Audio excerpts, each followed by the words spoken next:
It is 1947, and President Harry Truman is staring down an incredibly bleak re-election campaign. His war chest is nearly empty, and his political prospects look grim. At the exact same time, a fierce debate is tearing his administration apart. Almost every top official at the State Department, the Pentagon, and the CIA is actively warning Truman against supporting a Jewish state in Palestine. They argue the move will severely damage American national security and imperil crucial Middle East oil reserves. The legendary World War II general and current Secretary of State, George Marshall, is furious. He sees the push for partition as a transparent dodge to win a few votes, at the direct expense of American interests abroad. Marshall is so disgusted by the prospect of electoral math dictating foreign policy that he issues a blunt ultimatum to the president. If Truman goes through with this, Marshall will personally vote against him in the upcoming election. Secretary of Defense James Forrestal echoes Marshall's outrage. He insists that United States policy in the Middle East must be based on national interests, rather than what he bluntly calls squalid political purposes. But Truman's political advisor, Clifford, is looking at a completely different map. Clifford argues that securing the massive voting bloc of American Zionists, and crucially, their campaign contributions, is the only viable path to keeping Truman in the White House. What began as a grave geopolitical debate among military experts devolves into a raw calculation of presidential survival. This desperation at the top creates the perfect opening for outside financial influence to dictate American foreign policy. The financial pressure on Truman relies heavily on a wealthy businessman named Abraham Feinberg. Feinberg acts as the architect for Truman's campaign funding, quickly securing commitments of $100,000 from a targeted network of donors. Feinberg puts this financial strategy to work during Truman's famous whistle-stop campaign tour across the country. As the train travels from town to town, Feinberg arranges for specific delegations to meet the president and hand over massive donations. The transaction is quite literal. During this tour, Zionist donors reportedly hand Truman's campaign team a physical suitcase stuffed with untraceable cash. The financial lifeline comes with immediate policy expectations. When intelligence later reveals that Feinberg is helping finance illegal gun running to Zionist groups, the Truman administration simply looks the other way. The highest office in the United States effectively allows domestic campaign finance to purchase policy compliance. With the president financially tethered, the lobby turns its attention to leveraging American power on the global stage. This diagram shows the 1947 UN vote count, requiring a 2/3 majority.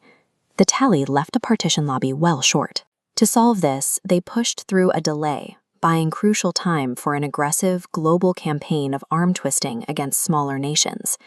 The tactics are blunt. Top White House aides enlist the help of rubber magnate Harvey Firestone to corner the nation of Liberia. Firestone explicitly threatens the Liberian president, stating he will kill a major planned business expansion in the country if Liberia refuses to vote yes.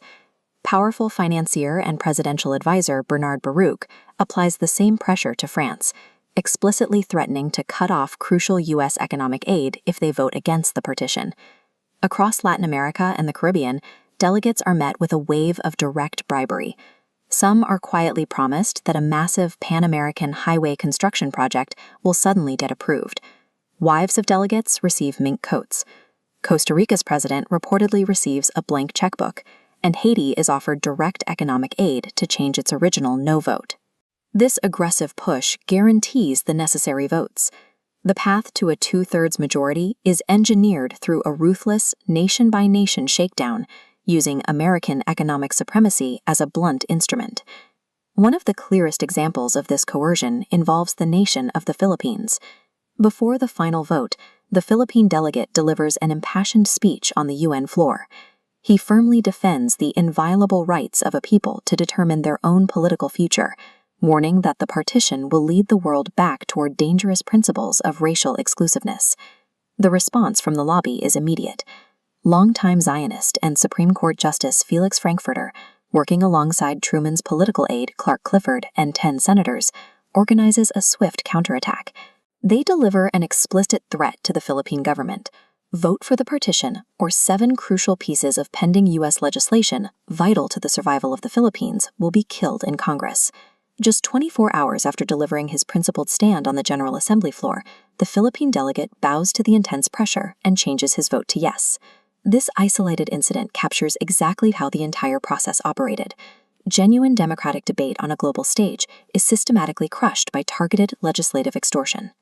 Thanks to this global strong-arming, on November 29, 1947, UN General Assembly Resolution 181 successfully passes, officially creating the partition.